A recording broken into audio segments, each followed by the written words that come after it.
Chris Sims of Pro Football Talk does the show with Mike Florio. Mm-hmm. He's been counting down his top 40 quarterbacks, and he finally got to Kirk Cousins at number 15.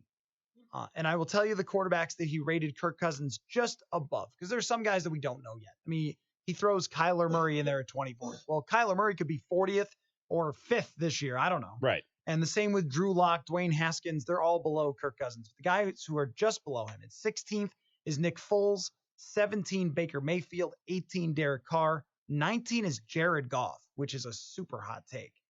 How Jared Goff is worse than Kirk Cousins is like one of the worst football takes I can think of. That's pretty amazing. Mitch Trubisky, number 20, and then Garoppolo, Sam Darnold, Josh Allen, for guys who we know a little bit about. But Jared Goff below Kirk Cousins is legit one of the worst football takes I think I've ever heard. Ever? I'm trying to think of the worst football takes I've ever heard. Worst football take ever. I'm not sure what the worst football take ever is. But how in the Some hell? people might say I had how it in the yesterday. hell can the guy who took one of baseball. a number 1 and number 2 offense to the Super Bowl be worse than Kirk Cousins, who went nowhere with the same Sean McVay offense? I agree with what you just said about that. However, where Mr. Sims landed Cousins is absolutely positively accurate. Yeah. It's he's between 11 on his best day and 15. And no better than that. I'd say that's fair. A perfect place. The Jared Goff thing is he's trying to get hits or clicks. So I think he could be as low as Kirk Cousins, as low as maybe 20 and as high as probably 10. Because I could see a few of these quarterbacks being better than him. You could definitely see Baker Mayfield being better than him. Nick Foles in Jacksonville's hard. I mean, the guy... Does he have Mayfield behind him right now? He has Mayfield at 17. I think Derek Carr and Kirk Cousins is a really good comparable. Jimmy Garoppolo, I don't know what I have there. Andy Dalton should probably be a little bit higher. Mitch Trubisky at 20, I think right now is totally fair. Where was Dalton for how again? He played. Andy Dalton was 26. I think it's probably too low, actually. Because Dalton and Cousins on paper, if you look a little deeper than just the traditional like quarterback rating, go into the Pro Football Focus numbers and things like that.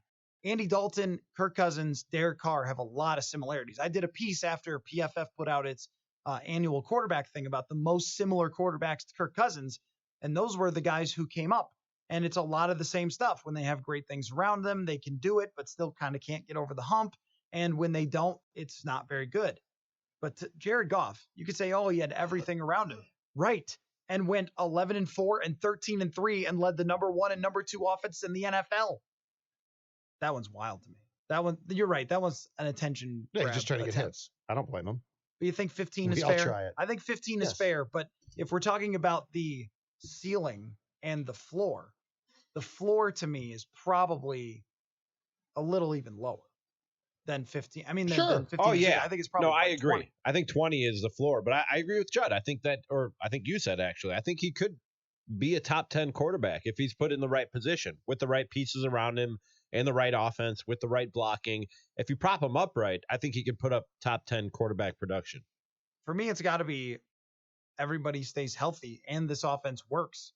But production is such an interesting word because production, in my mind, is not touchdowns, interceptions, quarterback rating. Production, in my mind, is winning for one. That's where it starts. And that's what Kirk said this week. And that's what he said. That's exactly what he said. And that's where it begins, is your win-loss record for me. I mean, Jared Goff went 0-7 his first year with Jeff Fisher. That's a nightmare and disaster. And since then has won 24 games and lost 7. So that's where your production begins. But it's also the things that you do that lead to winning. The tight window throws, the third down execution, the red zone execution, all these things that, well, Kirk Cousins has big stats in a lot of other areas. Yep. Those are the areas that win you football games. Kirk Cousins cannot have his performance against the Packers in week 2 of last year has to become far more commonplace, especially in huge games. That's what makes your top 10 quarterback. That what we saw in week 2, which was a hell of a game and a nice comeback, but he made some throws there. Yeah. He definitely made some throws. Those are the type of throws that you have to make. The thing that still I will ding him for it the most, and this includes the Buffalo game, this includes the Seattle debacle, all that. I will ding him for the fact that he went into a Week 17 game against the Bears that meant nothing to the Bears, that was played in his home stadium, that was win or go home. And he couldn't say, you know what, boys, it's me today. This is all on me. Like all on me. Yep. We're winning this game. And if you don't think we can, go home. Because that game, what earthly reason can you think of now in retrospect for why the Vikings lost that game? You sign him to that contract to say, okay, in a situation like that, you have to win this As game. a Bears fan watching that game, I fully expected going into that one to lose. Fully expected to lose that game. Everyone thought that the Vikings were going to win. Yeah. I mean, because the Bears had almost nothing to play for. And especially get halfway through that game and there was some other score that meant officially the Bears had nothing to play for. Correct. And still they couldn't come out on top. So it is win the games that you are supposed to win is another big part.